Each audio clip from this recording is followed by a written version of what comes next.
അല്ലാഹുവും റസൂലും ഒന്ന് കൽപ്പിച്ചു കഴിഞ്ഞാൽ അല്ലാഹുവാണ് ശാരിഅ്, റസൂലാണ് ശാരിഅ്. ശരീഅത്തിന്റെ നിയമങ്ങൾ നടപ്പിലാക്കുന്നതാരാ? അബൂബക്കർ സിദ്ദീഖ് തങ്ങളാണോ? അല്ല. ഉമർ തങ്ങളാണോ? അല്ല. ഉസ്മാൻ തങ്ങളാണോ? അല്ല. അലിയാർ തങ്ങളാണോ? അല്ല. അതേതെങ്കിലും ഇമാമിങ്ങളാണോ? അല്ല. ശാരി എന്ന് പറഞ്ഞാൽ അല്ലാഹുവാണ്, റസൂലാണ്. അതുകൊണ്ട് തന്നെ ഏത് വിഷയം വന്നാലും അല്ലാഹുവിലേക്ക് മടങ്ങുക, റസൂലിലേക്ക് മടങ്ങുക. അല്ലാഹുവും റസൂലും ഒരു കാര്യം നിങ്ങളോട് കൽപ്പിച്ചാൽ ഒരു മുഅ്മിനായ ആണാകട്ടെ പെണ്ണാകട്ടെ അവന് ഭൂഷണമല്ല എന്ത്? അയ്യകൂന ലഹുമുൽ ഖിയറതു മിൻ അംരിഹിം. സ്വന്തം അഭിപ്രായങ്ങൾ പറയാൻ അവന് അവകാശമില്ല, സ്വന്തമായി അഭിപ്രായം പറയാൻ അവന് അവകാശമില്ല. അല്ലാഹു എന്ത് പറഞ്ഞു, എന്റെ ഹബീബ് എന്ത് പറഞ്ഞോ അത് ഞാൻ അനുസരിക്കേണ്ടവനാണ്.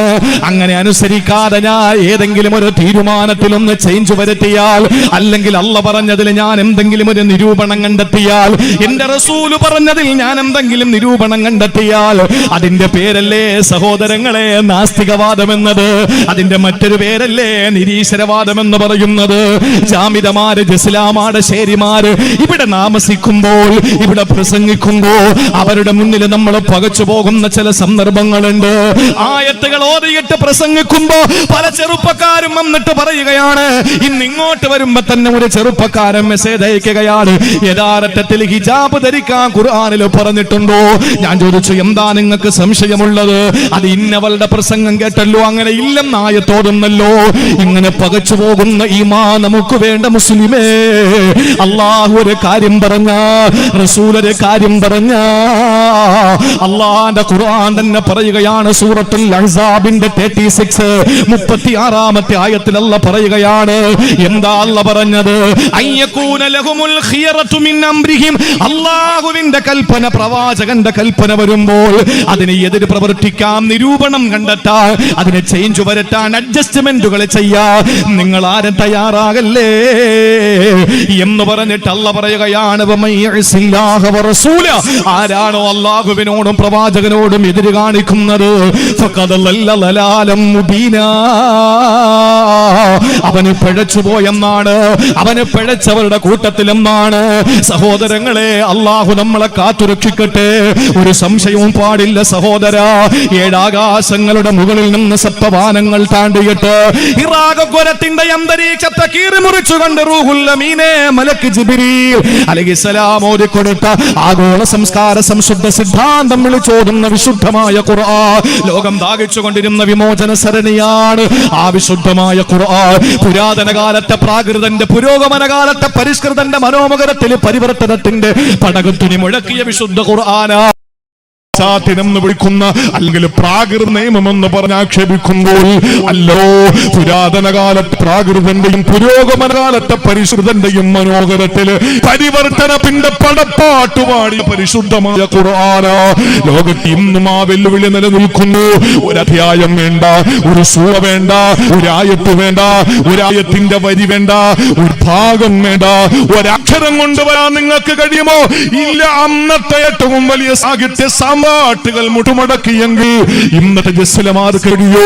ഇന്നത്തെ ജാമിമാർക്ക് കഴിയോ? ഇന്നത്തെ ഏതെങ്കിലുമൊക്കെ ജബ്ബാറുകൾക്ക് കഴിയോ? ഇല്ല. കഴിയാൻ പറ്റുമായിരുന്നെങ്കിൽ അന്നത്തെ അറബികൾ കൊണ്ടുവരണമായിരുന്നു. നിമിഷ കവികളായിരുന്നല്ലോ.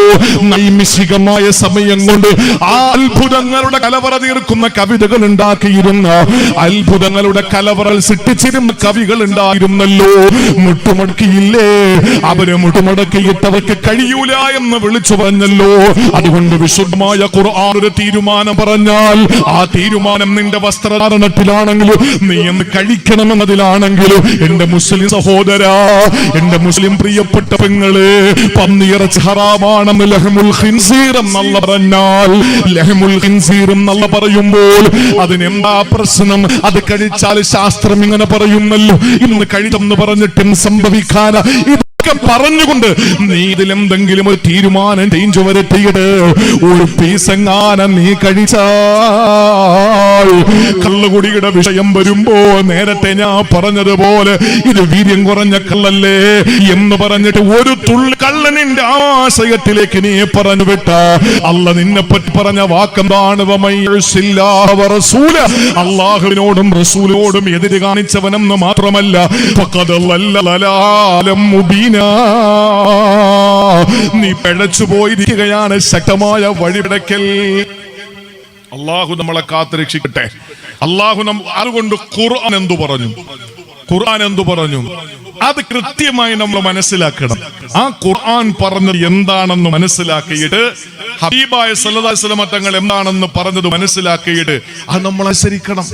അല്ലാതെ ഒരിക്കലും അതിൽ അഭിപ്രായ സ്വാതന്ത്ര്യം ഒരാൾക്കും അല്ലാഹു കൊടുത്തിട്ടില്ല, ഒരു വിഷയത്തിലും കൊടുത്തിട്ടില്ല. ഇസ്ലാം എന്താ പറഞ്ഞത്? അത് ഇസ്ലാമിന്റെ വേറെ സൗന്ദര്യം കൂടി ഞാൻ പറഞ്ഞുതരാം.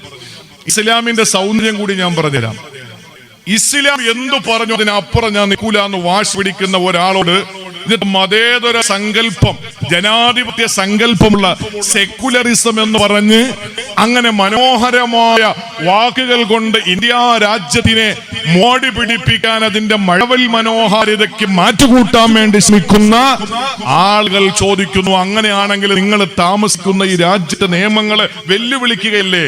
അയാളോട് ചോദിക്കണമേടോ, ഇസ്ലാമിന്റെ ഏത് നിയമമാണ് രാജ്യത്തിന്റെ മഹത്തായ ബഹുമാനപ്പെട്ട ഇന്ത്യൻ ഭരണഘടനയോട് ഏതെങ്കിലും ഒരു നിയമം എതിരാകുന്നുണ്ടോ? നീ പറ. വെല്ലുവിളിക്കുകയാണ്. ഇവിടെ പണ്ഡിതന്മാരുണ്ട്, ഇവിടെ കാര്യപ്പെട്ട ഉലമാക്കളുണ്ട്.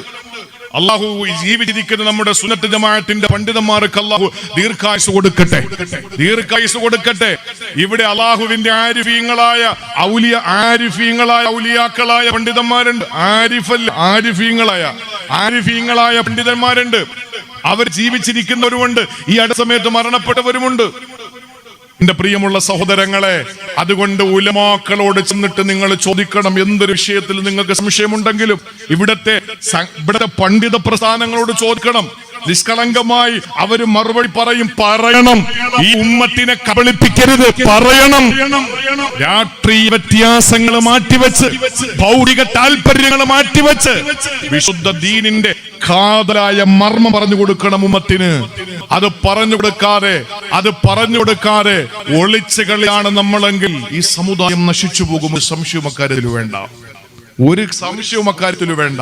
നമുക്ക് എന്ത് സംശയമുണ്ടെങ്കിലും ചോദിക്കാൻ കാര്യപ്പെട്ട ആലിമീങ്ങളുണ്ട്, അവരോട് ചോദിക്കണം. ഇസ്ലാം എന്താണ് ഈ വിഷയത്തിൽ പറഞ്ഞത്? ഉൾക്കൊണ്ടേ മതിയാവുകയുള്ളൂ സഹോദരങ്ങളെ, ഉൾക്കൊണ്ടേ മതിയാവുകയുള്ളൂ. അള്ളാഹു അതിനുള്ള ഈമാൻ നൽകി അനുഗ്രഹിക്കുമാറാവട്ടെ. അള്ളാഹു അത് തൗഫീക്ക് നൽകി അനുഗ്രഹിക്കുമാറാവട്ടെ. എന്റെ ഉമ്മമാരോട് പറയാൻ, നിങ്ങളുടെ വസ്ത്രധാരണം, നിങ്ങളുടെ ഔറത്ത്, അത് പെണ്ണുങ്ങളുമായി ബന്ധപ്പെട്ട വിഷയമാണെന്ന് ആരും കരുതണ്ട. ഹിജാബിന്റെ വിഷയം, ഔറത്തിന്റെ വിഷയം സ്ത്രീകളുമായി ബന്ധപ്പെട്ടതാണെന്ന് നമ്മുടെ വിഷയമല്ല എന്ന് ആരും കരുതി പോണ്ട. എന്തുകൊണ്ട് പോണ്ടെന്ന് ചോദിച്ചാൽ, അള്ളാഹുവിന്റെ ഖുർആനിന്റെ നിയമം എന്താണ്? നിങ്ങൾ യാ അയ്യുഹന്നാസ് അല്ലത് ആമനു ഖു അൻഫുസകും യാ അയ്യുഹല്ലദീന ആമനു, ഓ വിശ്വാസികളെ, യാ അയ്യുഹല്ലദീന ആമനു, ഓ വിശ്വാസികളെ, ഖു അൻഫുസകും, നിങ്ങൾ സ്വന്തം ശരീരത്തെ സൂക്ഷിക്കണം, വഅഹ്ലീകും, നിങ്ങളുടെ കുടുംബത്തിന്റെ കാര്യം സൂക്ഷിക്കണം. ഭാര്യ എങ്ങനെ നടക്കട്ടെ എന്ന് ചിന്തിക്കുന്ന ഭർത്താവ് നാളെ സമാധാനം പറയേണ്ടി വരും. നിന്റെ കഴുത്തിൽ 70 തസ്ബീഹ് കാണും, വിരലുകളിൽ 5 എണ്ണത്തിലും 10 എണ്ണത്തിലും തസ്ബീഹ്. ഇത് ദിക്റിന്റെ, ഇത് വേറെ സ്വലാത്തിന്റെ, ഇത് മറ്റേ ഉസ്താദ്, ഇത് മറിച്ച ഉസ്താദ് എന്നത് എല്ലാ ഇജാസത്തും വായിച്ച് 10 വിരലിലും മോതിരം പോലെ ഈ തസ്ബീഹ് കയറ്റി നടക്കുക. ഭാര്യ എങ്ങനെ നടക്കുന്നു നോക്കുന്നില്ല, മകൾ എങ്ങനെ നടക്കുന്നു നോക്കുന്നില്ല. അങ്ങനെയാണെങ്കിൽ നീ നിന്നെ സൂക്ഷിക്കണം. നീ നിന്നെ സൂക്ഷിച്ചു വാക്ക്, പക്ഷെ നിനക്ക് രക്ഷപ്പെടാൻ പറ്റുമോ? കുടുംബത്തെ നീ സൂക്ഷിക്കണം. കത്തിയാളുന്ന ഭീകരമായ, ബീഭത്സമായ, കഠിനമായ, കഠോരമായ നരകീയ ശിക്ഷയിൽ നിന്ന് നിന്നെയും നിന്റെ കുടുംബത്തെയും രക്ഷപ്പെടുത്തേണ്ട ബാധ്യത നിനക്കുണ്ട്. ഇല്ല എങ്കിൽ നാളെ നീ ചിന്തിക്കും, ഞാൻ രക്ഷപ്പെട്ടല്ലോ, എനിക്കായി, ഞാനായി, എന്റെ പാടായി. ഇല്ല, ഒരിക്കലും അങ്ങനെ ചിന്തിക്കണ്ട. സിറാത്ത് പാലത്തിൽ നീ സ്വർഗത്തിലേക്ക് പോകാൻ വേണ്ടി കാലെടുത്തു വെക്കുമ്പോ പിന്നിൽ നിന്ന് വിളിയുണ്ടാവും. അതാരാ വിളിക്കുന്നത്? നിന്റെ പൊന്നുമോള. എന്നിട്ട് പടച്ചവനോട് പറയും, അല്ലാഹുവേ, ഞാൻ പിഴച്ചു നടന്നപ്പോ, ഞാൻ തുണി ഉടുക്കാതെ നടന്നപ്പോ, ഞാൻ മോശമായ നിലയിൽ നടന്നപ്പോൾ നിന്റെ മകൻ വിളിച്ചിട്ട് പറയും, ബാപ്പ എവിടെ പോകുന്നു? നിക്ക്, ഞാൻ കഞ്ചാവിനടിമയായപ്പോൾ നിങ്ങൾ എന്നെ നേരായ രീതിയിൽ കൊണ്ടുവന്നോ? ഞാൻ എത്ര തവണ നിന്നെ വിളിച്ചു, നീ നന്നായില്ലല്ലോടാ, നീ നന്നായില്ലല്ലോ. ഇല്ല, നിങ്ങൾ അങ്ങനെ രക്ഷപ്പെടാൻ ഞാൻ അനുവദിക്കില്ല. നിങ്ങൾ വിളിക്കേണ്ട രീതിയിൽ വിളിച്ചിരുന്നെങ്കിൽ നിങ്ങൾ ശഠിക്കേണ്ട വിധിയിൽ ശഠിച്ചിരുന്നെങ്കിൽ, നിങ്ങൾ എന്നെ ആ വിഷയത്തിൽ നിങ്ങൾ എന്നെ സൂക്ഷിച്ച് നിങ്ങൾ എന്നെ കൈകാര്യം ചെയ്തിരുന്നെങ്കിൽ നന്നാകുമായിരുന്നു. അതുകൊണ്ട് പടച്ചവനെ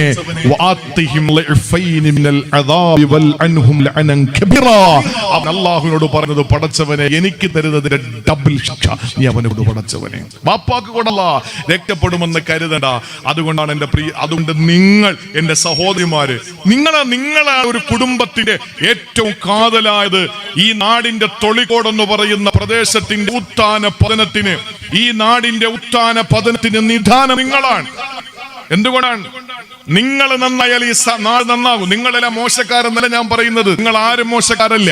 ഞാൻ പറയുന്നത് എവിടെയാണെങ്കിലും, ലോകത്തെ ഏത് നാട്ടിലാണെങ്കിലും, ആ നാട്ടിലെ ഒരു സ്ത്രീ കുടുംബിനി, അവൾ ഒരു വീട്ടിലെ കുടുംബനാഥ എന്ന് പറയുന്നത് ഭർത്താവിന്റെ വീട്ടിലെ ഭാര്യയാണ്. ആ ഭാര്യ അവളുടെ കയ്യിലാണ് എല്ലാം ഇരിക്കുന്നത്, അല്ലേ? നൂഹ് നബി അലൈഹിസ്സലാം മോനോട് പറഞ്ഞു, വാ മോനെ. എവിടേക്കാ വിളിച്ചത്? നൂഹ് നബി എവിടേക്കാ വിളിച്ചത്? ഓടി വന്ന് കപ്പലിൽ കേറ് മോനെ, നിന്നെ ഞാൻ രക്ഷപ്പെടുതാം. ആ സമയത്ത് ഉമ്മയുടെ മുഖത്തേക്ക് നോക്കി. ഉമ്മ എന്താ പറയുന്നത്? ഉമ്മ പറഞ്ഞാ പോകരുത്, വാപ്പാക്ക് ഭ്രാന്താന്ന് പറഞ്ഞു.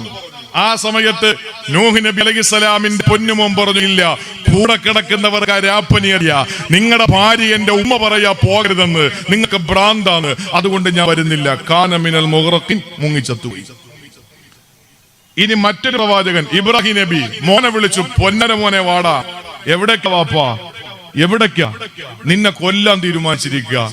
ഉമ്മാരെ മുഖത്ത് നോക്കി, പോടാ മോനെ വാപ്പ നബിയാ. പോയി മിനാ താഴ്വരയിൽ മലത്തിക്കിടത്തിയ പൊന്നുമോൻ ഇസ്മാഈൽ എന്ന നബിയുള്ളാഹിയുടെ കഴുത്തിലേക്ക് മൂർച്ചയുള്ള കത്തി വെച്ചപ്പോൾ നീ രക്ഷപ്പെട്ടു, നീ വിജയിച്ചു ഇബ്രാഹിമേ. വേണ്ട, ദാ ഈ ആട് അറുത്തിട്ട് പകം വീട്ടിക്കോ എന്ന് പറഞ്ഞിട്ട് ആട് കൊടുത്തു. അല്ലാഹു ഇസ്മായിൽ നബിയെ രക്ഷപ്പെടുത്തി. കൊല്ലാൻ വിളിച്ച മോനെ ഉമ്മയുടെ ഇടപെടൽ കൊണ്ട് മുങ്ങിച്ചത്തു. രക്ഷപ്പെടുത്താൻ വേണ്ടി വിളിച്ച മോനെ ഉമ്മയുടെ ഇടപെടൽ കാരണം അവൻ മുങ്ങിച്ചത്തു. അറുത്തു കൊല്ലാൻ വിളിച്ച മോനെ ഉമ്മയുടെ ഇടപെടൽ കൊണ്ട് രക്ഷപ്പെട്ടു. ലോകത്ത് ഇന്നും ഒരേ ഒരു കുടുംബത്തെ അനുസ്മരിക്കുന്നത്. നൂഹ് നബിയുടെ ഭാര്യ ആർക്കറിയാം? നൂഹ് നബിയെ പറ്റി എന്ത് നമ്മൾ അനുസ്മരിക്കുന്നു? ഈസാ നബിയെ പറ്റി നമുക്ക് എന്ത് അനുസ്മരണം? മൂസാ നബിയെ പറ്റി നമുക്ക് എന്ത് അനുസ്മരണം?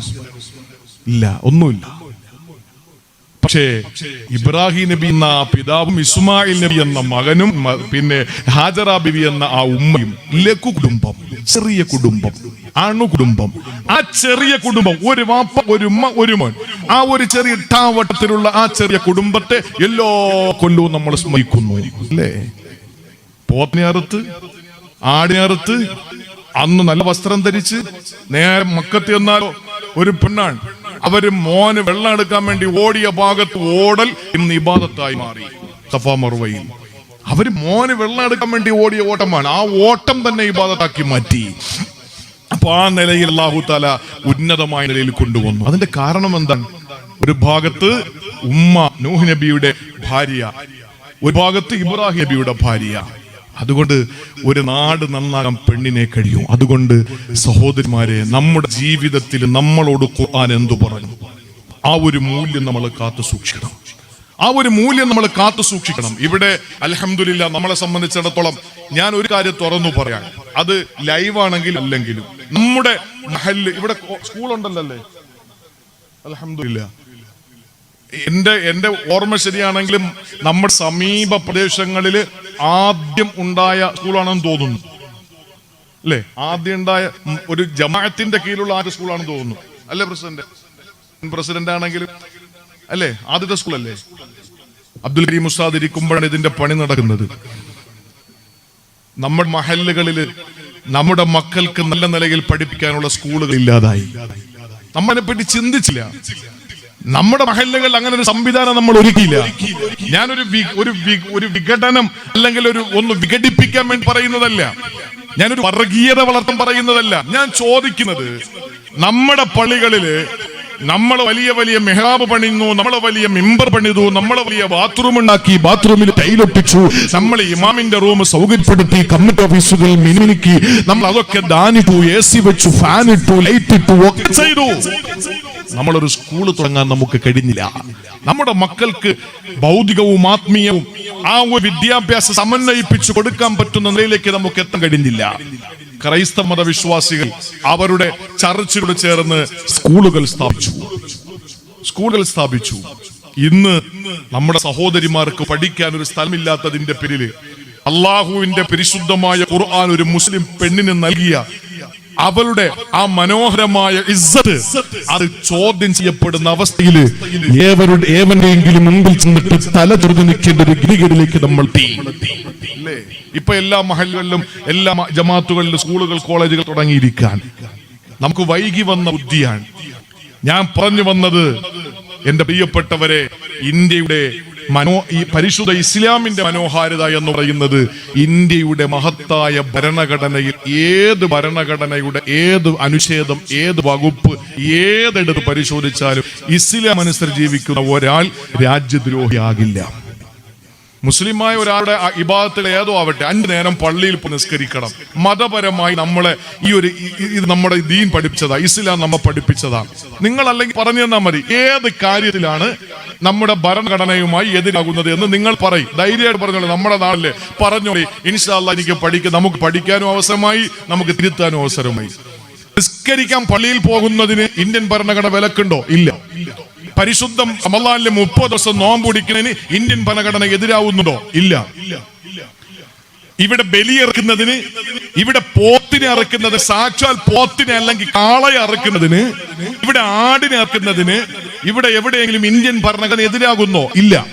ഇവിടെ ഹിജാബ് ഇടുന്നതിന്, ഇവിടെ നല്ല ഹലാലായ ഭക്ഷണം കഴിക്കുന്നതിന് എവിടെയെങ്കിലും ഇന്ത്യൻ ഭരണഘടന എതിരാകുന്നോ? ഇല്ല. എന്നാ ഈ വിഷയത്തിലൊക്കെ ഇപ്പൊ എതിരാകുന്നില്ല. അതാരാ? ഇന്ത്യയുമായിട്ട് പുലബന്ധമില്ലാത്ത, ഇന്ത്യയുമായി യാതൊരു ബന്ധമില്ലാത്ത വർഗീയ കോമരങ്ങൾ കൊരച്ചു എന്ന് പറഞ്ഞിട്ട് അതിനെ ഇന്ത്യൻ ഭരണഘടനയുമായിട്ട് അവർക്ക് എന്ത് ബന്ധമുള്ളത്? എന്ത് ബന്ധമാ അവർക്കുള്ളത്? അവർക്ക് വല്ല ബന്ധമുണ്ടോ? ഇന്ത്യൻ ഇസ്ലാമായ മുസ്ലിമായ ഒരാൾ ഇസ്ലാമിക വിശ്വാസം അനുസരിച്ച് എങ്ങനെയൊക്കെ ജീവിച്ചാലും മഹത്തായ ബഹുമാനപ്പെട്ട നമ്മുടെ ഇന്ത്യൻ ഭരണഘടനയുടെ ഒരനുച്ഛേദങ്ങളിലോടും നമുക്കെതിരാകുന്നില്ല. എങ്ങനെയൊക്കെയാണോ ജീവിച്ചോ മുസ്ലിമായിട്ട്, കറകളഞ്ഞ ഒരു മുസ്ലിമായിട്ട് നീ ജീവിച്ചോ. കള്ളു കുടിക്കൂല, പന്നിറച്ചി തിന്നൂല, പോത്തിറച്ചി തിന്നും, ആടിറച്ചി തിന്നും, ആര് പറഞ്ഞാലും തിന്നും. ഈ ഒരു നിലപാടെടുത്തു എന്ന് പറഞ്ഞതിന്റെ പേരിൽ ഇന്ത്യൻ ഭരണഘടനയോട് എന്തെങ്കിലും എതിരാകുന്നുണ്ടോ? ഇല്ല. പിന്നെ എതിരാകുന്ന ആരാ? നമ്മൾ നോക്കേണ്ട കാര്യമില്ലല്ലോ. അത് ഇന്ത്യയുമായി ഒരു ബന്ധമില്ലാത്ത ആളുകൾ എന്തെങ്കിലും പറയുന്നു വെച്ചിട്ട് ഒന്നുകിൽ അല്ലാഹു ഹിദായത്ത് കൊടുക്കട്ടെ, അല്ലെങ്കിൽ അവരുടെ ഉപദ്രവത്തിൽ നിന്ന് രക്ഷപ്പെടുത്തട്ടെ, അള്ളാഹു അല്ലെങ്കിൽ മൂട നശിപ്പിക്കട്ടെ. ഇതെല്ലാം നമുക്ക് എന്ത് ദ്വാരക്കാൻ? നമുക്കൊന്നുമില്ല ദ്വാരക്കാൻ. നമ്മൾ അത് ചെവിക്കൊള്ളടാ. നമ്മൾ വലത് കയ്യിൽ പരിശുദ്ധ ഖുർആനും ഇടത് കയ്യിൽ നമ്മൾ വെക്കുന്നത് ഇന്ത്യൻ ഭരണഘടന. ഇന്ത്യ മഹാരാജ്യത്ത് നമ്മൾ താമസിക്കുന്നു. ഒരു ദിവസത്തെ വാഴനുണ്ട് ഈ ദുർബലനായ ബുദ്ധി കുറഞ്ഞ ഉസ്താദുമാർ എഴുതി തരുന്ന കാര്യങ്ങൾ പ്രസംഗിക്കുന്ന എനിക്ക് തന്നെ ഇന്ത്യയും ഇസ്ലാമും എന്ന വിഷയത്തെ പറ്റി 2 മണിക്കൂർ പ്രസംഗിക്കാൻ എന്റെ കയ്യിലുണ്ട്. പ്രഭാഷകരിൽ ഏറ്റവും വിവരം കുറഞ്ഞവൻ ഞാനാണ്. എന്റെ കയ്യിലെത്തിയുണ്ടെങ്കിൽ നല്ലൊരു പ്രഭാഷകന്റെ എന്തുണ്ടാവും? ഒരു മുസ്ലിമിന് ഇന്ത്യയുടെ പാരമ്പര്യം പറയാനേ 2 മണിക്കൂർ പറയാൻ കഴിയും. ആദ്യമായി അല്ലാഹു അക്ബർ എന്ന് കേട്ട് സൗദി അറേബ്യ അല്ല, ഖത്തറിലല്ല, ബഹ്റൈനിലല്ല, ഷാർജയിലല്ല, റാസൽ ഖൈമയിലല്ല. എവിടെയാണ്? ഇന്ത്യയിൽ, സിലോണിൽ. അന്ന് ഇന്ത്യയുടെ ഭാഗമാണ്, ഇന്ന് ശ്രീലങ്കയുടെ ഭാഗമാണ്. ആദം നബി അലൈഹിസ്സലാം ഈ ആദം മലയിൽ കാലുന്നി, അന്ന് ഇന്ത്യയുടെ ഭാഗമാണത്. അപ്പൊ ആദ്യമായി ഇവിടെ നിന്ന് ബാങ്ക് മുഴക്കി ജിബ്രീൽ അലൈഹിസ്സലാം ആദം നബിയുടെ ടെൻഷൻ മാറ്റി കൊടുക്കാൻ. ചരിത്രത്തിലെ ഗ്രന്ഥങ്ങൾ നമ്മുടെ കയ്യിലുണ്ടല്ലോ. അപ്പോ ആദ്യമായി തൗഹീദിന്റെ സന്ദേശം കേട്ടത് ഇവിടെയാണ്. ഹജറുൽ അസ്വദ് എന്ന് പറയുന്ന സ്വർഗത്തിൽ നിന്ന് കൊണ്ടുവന്ന ഈ ദുനിയാവിലുള്ള ഒരേ ഒരു സ്വർഗത്തിന്റെ ഭാഗം ഹജറുൽ അസ്വദ് ആണല്ലോ. ഇപ്പൊ 5-6 പൊട്ടിയ കഷ്ണങ്ങളായിരിക്കുന്ന ഹജറുൽ അസ്വദ്, അതിനൊക്കെ പിന്നിൽ വേറെ ചരിത്രങ്ങളുണ്ട്. അപ്പൊ ഈ കല്ല് ആദ്യമായി കൊണ്ടുവന്ന എവിടെയാണ്? ആദം നബി അലൈഹിസ്സലാം ഇറങ്ങിയപ്പോ ആദം നബിയുടെ കയ്യിൽ കൊടുത്തു. ആദം നബി കൊണ്ടുവന്നു. ഹജറുൽ അസ്വദ് ആദ്യമായി കൊണ്ടുവന്നു ഇന്ത്യയില. പിന്നെയാണ് അങ്ങ് പോയത്. തീരുന്നോ?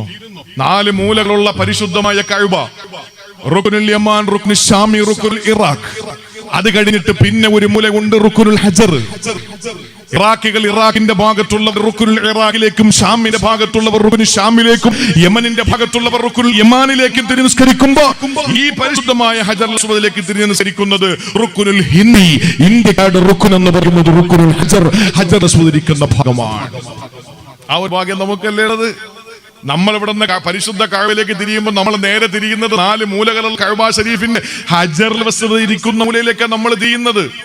അതുകൊണ്ട് പാരമ്പര്യം പറയാൻ വന്നാൽ 1400 വർഷമേ നമ്മുടെ ഇസ്ലാമിന്റെ പാരമ്പര്യമുള്ളൂ എന്ന് പറയുന്ന ബുദ്ധിശൂന്യരുടെ മുമ്പിൽ അല്ലടോ മനുഷ്യോൽപത്തിയോളം ഇന്ത്യ രാജ്യത്തിന് ഇസ്ലാമിന്റെ പാരമ്പര്യം ഉണ്ടടാ എന്ന് തന്റെ അടുത്തോടെ പറയാൻ നമ്മുടെ കയ്യിൽ സാധനങ്ങളുണ്ട്, തെളിവുണ്ട്. അറബി ഗ്രന്ഥങ്ങളായതുകൊണ്ട് അവർക്ക് കൈയടത്താൻ പറ്റിയിട്ടില്ല, അറബി അറിയില്ല. അള്ളാഹു കാത്തു, അല്ലാത്തതാ. അതുകൊണ്ട് എന്റെ പ്രിയപ്പെട്ട സഹോദരങ്ങളെ, ഇന്ത്യയുടെ ഭരണഘടനയോട് ഒന്നും എതിരാകുന്നില്ല. അതുകൊണ്ട് എന്റെ മുസ്ലിം ഉമ്മമാരോട് പറയാനുള്ളത്, ഞാൻ മതബോധം അനുസരിച്ച് ജീവിക്കും ഇൻഷാ അല്ലാഹ്. അത് എന്റെ മഹത്തായ ഇന്ത്യയുടെ പാരമ്പര്യത്തിന് ഒരിക്കലും എതിരാകുന്നില്ല. എത്ര സുന്ദരമാണ് നമ്മുടെ ഇന്ത്യ, എത്ര മനോഹരമാണ് നമ്മുടെ ഇന്ത്യ. നമ്മൾ ഇവിടെ നിന്നൊരു പിടി മണ്ണെടുക്കാൻ പാകിസ്ഥാനികളെ അനുവദിക്കുവോ? പച്ചയാളെ നമ്മൾ അനുവദിക്കുവോ ഒരു പിടി മണ്ണെടുത്തോണ്ട് പോവാൻ? ഇല്ല. എന്റെ സഹോദരങ്ങളെ, നമ്മുടെ മഹത്തായ ഈ ഇന്ത്യ മഹാരാജ്യം എന്ന സന്തോഷത്തിന്റെ, ആനന്ദത്തിന്റെ, മനോഹാരിതയുടെ ഈ മനോഹരമായ മഴവിൽ മനോഹാരിത നിറഞ്ഞ നമ്മുടെ ഈ രാജ്യത്തിന്റെ നിയമം നമ്മളെ ഇസ്ലാമിക ജീവിത രീതിയിൽ ഒരിക്കലും എതിരാകുന്നില്ല. അതുകൊണ്ട് തന്നെ ഒരു മുസ്ലിമാണ് ഞാൻ, ഒരു ഇന്ത്യക്കാരനാണ് ഞാൻ എന്ന് പറയാൻ അഭിമാനിക്കാം നമുക്ക്. അത് ഇസ്ലാമിന്റെ മനോഹാരിതയാണ്. അതുകൊണ്ട് എന്റെ ഉമ്മമാരോട് പറയാനുള്ളത്, പെൺമക്കളോട് ഇടീ രാജ്യത്തിന്റെ നീ ചില ഉമ്മമാര് പറയുന്ന അങ്ങനെ. ഇപ്പൊ ഈ അടുത്ത സമയത്ത് ഒരു ഉമ്മ പറഞ്ഞ ആള് പള്ളിയിലൊന്നും പറഞ്ഞെന്താണെന്നറിയോ? ഉമ്മ പറഞ്ഞു കൊടുക്ക മകന്റെ മകളോട്, അതായത് അന്ന് പറഞ്ഞ ആളിന്റെ മോളോട് ഉമ്മ പറഞ്ഞു കൊടുക്കാതെ, മോളെ നീ ഒരു കാര്യം ചെയ്യും, നമ്മുടെ അള്ളാഹ് കാര്യങ്ങളൊക്കെ അറിയല്ലോ, അതുകൊണ്ട് നീ ഇനി ഇതൊന്നും ഇട്ടോണ്ട് പോണ്ട, നമ്മുടെ രാജ്യത്തിന്റെ നിയമം അനുസരിച്ച് മോളെ ജീവിക്കും. എത്ര വിഡ്ഢിത്തരമായി പറയുന്നത്, എത്ര വിഡ്ഢിത്തരമായി പറയുന്നത്. ഇന്ത്യയുടെ നിയമത്തിൽ എവിടെയെങ്കിലും ഹിജാബ് ധരിക്കേണ്ടതുണ്ടോ? ഉണ്ടോ? ഒരു മുസ്ലിം ഇത് ആരെങ്കിലും ഒക്കെ എവിടെയെങ്കിലും കിടന്ന് പറയുന്നത് കേട്ടിട്ട് നമ്മൾ എന്താണ് ആ വിഷയത്തിൽ മറുപടി കൊടുക്കാൻ നിൽക്കുന്നത്? അതിന്റെ ആവശ്യമില്ല, അതിന്റെ ആവശ്യമില്ല. ഞാൻ പറയുന്നത്, വിശുദ്ധമായ ഖുർആനിൽ അല്ലാഹു തആല സൂറത്തു നൂറിൽ ഒരു കാര്യം പറഞ്ഞിട്ടുണ്ട്. നമ്മൾ 18, 20, 22 വയസ്സായ പെൺമക്കളെ ഹിജാബ് ഇല്ലാതെ, അല്ലെങ്കിൽ നമ്മൾ അവരെ തലയിൽ തുണിയില്ലാതെ പുറത്തേക്ക് ഇറക്കി വിടുമ്പോൾ എന്താ സംഭവിക്കുന്നത് എന്ന് ചോദിച്ചാൽ നമ്മൾ പറയുന്നു, അങ്ങ് ഇറക്കി വിട്ടു എന്നതിന്റെ പേരിൽ എന്തെങ്കിലും പ്രശ്നമുണ്ടാകുമോ? ഇല്ല. എന്നാൽ നിന്റെ 18, 20 വയസ്സായ പെൺകുട്ടിയോട്, മകളോടുമല്ല ഖുർആൻ പറയുന്നത്. നിന്റെ വീട്ടിൽ നിന്റെ ഉമ്മയുടെ ഉമ്മയുണ്ടോ? 95 വയസ്സായ ആ ഉമ്മ വറ്റി വരണ്ട വയലേകൾ പോലെ ശരീരത്തിന്റെ തുലിക ചുക്കിച്ചുളുങ്ങിയ നിന്റെ ഉമ്മമ്മയുണ്ടല്ലോ, നിന്റെ ഉമ്മാടമ്മ ഉണ്ടല്ലോ, നിന്റെ വാപ്പാടമ്മ ഉണ്ടല്ലോ, ആ ശരീരം ചുക്കിച്ചുളുങ്ങിയിട്ട് വീട്ടിൽ ഒരേ ഇരിപ്പിരിക്കുന്ന, കാല് രണ്ടും തൈലം തേച്ചു പിടിപ്പിച്ചിട്ട് ഇങ്ങനെ വീട്ടിൽ തന്നെ ഇരിക്കുന്ന നിന്റെ പ്രിയപ്പെട്ട മുത്തശ്ശി ഉണ്ടല്ലോ, ആ മുത്തശ്ശി എങ്ങനെയാണ് വീട്ടിനകത്ത് ഇരിക്കേണ്ടതെന്ന് ഖുർആനിന്റെ നിലപാടാണ്. 18 വയസ്സായി ക്യാമ്പസുകളിലേക്ക് പഠിക്കാൻ പോകുന്ന പെൺകുട്ടിയെ പറ്റിയുള്ള ഖുർആൻ പറഞ്ഞത്. മറിച്ച് നിന്റെ വീടിന്റെ പ്രത്യേകമായ മുറിക്കുള്ളിൽ ഒരു കസേരയിൽ ഇരുന്നിട്ട് മുന്നിലെ കസേരയിൽ കാലിനിട്ട് വെച്ച് ശരീരത്തിന്റെ മുട്ടിലേക്ക് തൈലമൊഴിച്ച് തൈലം തടവി പിടിപ്പിച്ച് ആ തൈലത്തിന്റെ പച്ചപ്പിലിരിക്കുന്ന മുത്തശ്ശിയായ, പ്രായം ചെന്ന പല്ലുകൾ കൊഴിഞ്ഞുപോയ, ചുക്കിച്ചുളി 95, 100, 105 വയസ്സുള്ള നിന്റെ മുത്തശ്ശിയുണ്ടല്ലോ, ആ മുത്തശ്ശിയെ പറ്റി ഖുർആൻ പറഞ്ഞത് വൽ ഖവാഇദു മിൻ നിസാഇ എന്ന, പെണ്ണുങ്ങളിൽ നിന്ന് വീടുകളിൽ ഇരുട്ടം വന്നു പോയ പെണ്ണുങ്ങളെന്ന എന്ന് പറഞ്ഞാൽ അവര് പുറത്തേക്ക് പോകുന്നില്ല. ഒരു കല്യാണം വന്ന പോകൂല, ഒരു മരണം വന്ന പോകൂല. ആ പ്രിയപ്പെട്ട ഉമ്മ എന്ന മുത്തശ്ശിയുണ്ടല്ലോ, ഖവാഇദു മിൻ നിസാ എന്ന് പറഞ്ഞ വീടിന്റെ അകത്തളങ്ങളിൽ ഇരുത്തം വന്നു പോയ ഉമ്മയുണ്ടല്ലോ, ആ ഉമ്മയ്ക്ക് വേറൊരു പ്രത്യേകതയുണ്ട്. അല്ലാഹീലാ യർജൂന നികാഹാ. ആ ഉമ്മാമ്മക്ക്, ആ വാപ്പുമാക്ക്, മുത്തശ്ശിക്ക് ആരെങ്കിലും ഒരു ബ്രോക്കർ കല്യാണാലോചന കൊണ്ടുവരുവോ? അത് ചിന്തിക്കാൻ നമുക്ക് പറ്റുമോ? 105 വയസ്സായ എന്റെ ഉമ്മാടെ ഉമ്മക്ക് ഞാനൊരു ആലോചന കൊണ്ടുവരുവാന്ന് ഏതെങ്കിലും ബ്രോക്കർ പറഞ്ഞാൽ അവൻ പിന്നെ 2 കാലിൽ നടക്കോ? ഇല്ല. അങ്ങനെ വൈവാഹിക ജീവിതത്തെ പറ്റി ചിന്ത പോലും ഇല്ലാത്ത, ആരും അതിനെപ്പറ്റി പറയാത്ത, എല്ലാ അർത്ഥത്തിലും എല്ലാ ജീവിതവും അവസാനിച്ചു എന്ന് പറഞ്ഞ വീടിന്റെ ഉള്ളിൽ കഴിഞ്ഞുകൂടും ആ പ്രിയപ്പെട്ട ഉമ്മയുണ്ടല്ലോ,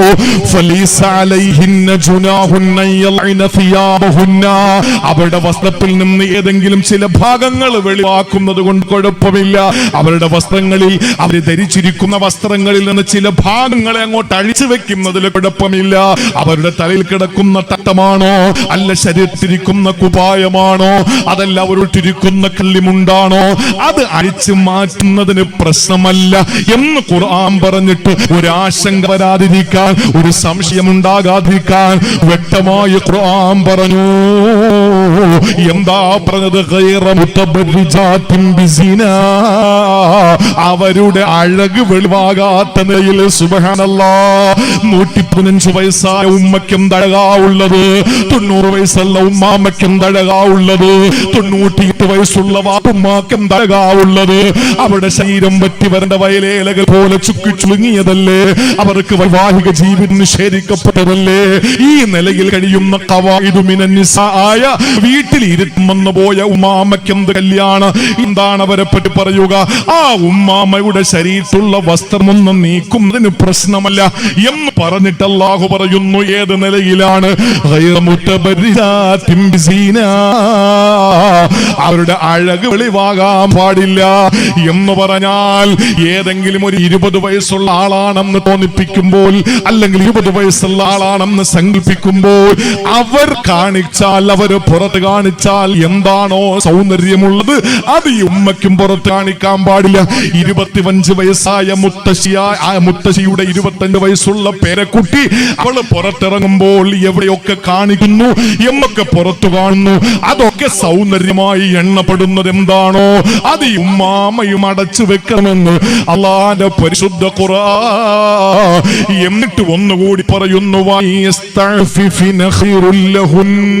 അവരെ ഇഫ്ഫത്തോടുകൂടി അഥവാ പാതിവൃത്തം സൂക്ഷിച്ചുകൊണ്ട് വീട്ടിന്റെ അകത്ത് തന്നെ കഴിയുന്നത് അവർക്ക് ഖൈറാണ്. നബിയെ പറഞ്ഞു കൊടുക്ക്. വല്ലാഹു സമീഉൻ അലീം. അല്ലാഹു പറയുന്നു, എല്ലാ കോടതിയിലും ചർച്ച ചെയ്യപ്പെടുന്നത്, എല്ലാ ക്യാമ്പസുകളിലും ചർച്ച ചെയ്യുന്നത് വല്ലാഹു സമീ. കർണാടക സ്റ്റേറ്റിലെ തീരദേശ പ്രദേശമായ ഉടുപ്പി ജില്ലയിലെ കോളേജിൽ, അല്ലെങ്കിൽ ദക്ഷിണ കന്നഡ ജില്ലയിലെ കോളേജിൽ, അല്ലെങ്കിൽ കുടക് ജില്ലയിലെ കോളേജിൽ, അല്ലെങ്കിൽ കേരള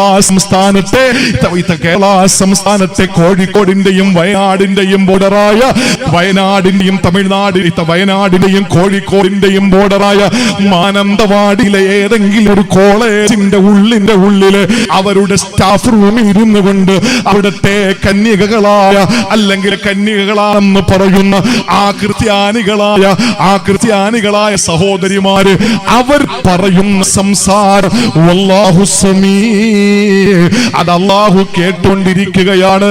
അലീം. ഇനി എന്താണ് കേരളത്തിൽ നടക്കുന്നതെന്നും അല്ലാഹു അറിയുകയാണ്. അല്ലാഹു സമീആണ്, അലീമാണെന്ന് പറഞ്ഞാൽ 2 സിഫത്തുകൾ കൊണ്ട് അവനെ വിശേഷിപ്പിക്കുമ്പോൾ ലോകത്ത് ഇത് സംബന്ധിച്ച് എവിടെ ചർച്ചയുണ്ടോ ആ ചർച്ച മുഴുവനും അല്ലാഹു കേൾക്കുകയാണ്. അലീം. ചർച്ച ചെയ്യപ്പെടാതിരിക്കുന്ന എന്തൊക്കെ കാര്യങ്ങൾ ഉണ്ടോ അതൊക്കെയും അല്ലാഹു അറിയുകയും ചെയ്യുന്നുണ്ട്. 95 വയസ്സായ ഉമ്മാമയും എങ്ങനെ ഇരിക്കണം?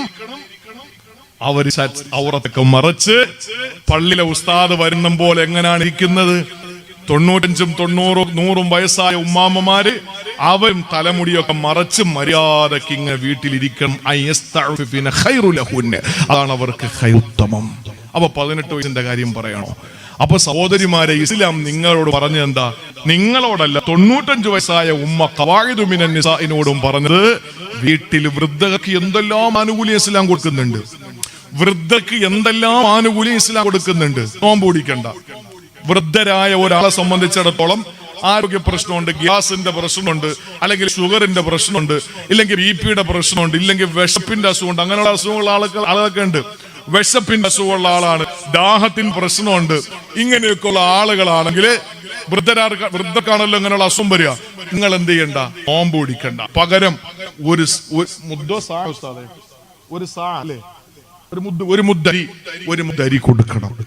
ഒരു നോമ്പിന് 1 മുദ്ദരി പാവങ്ങ കൊടുക്കണം. ഇസ്ലാം ഇതല്ലേ പറയുന്നത്? നിസ്കാരം അല്ലാഹ് എന്നെ കൊണ്ട് പറ്റില്ല, പണ്ടതുപോലെ ഒന്നും വളയുന്നില്ലല്ലോ, നൂരൊന്നുമില്ല, എന്താ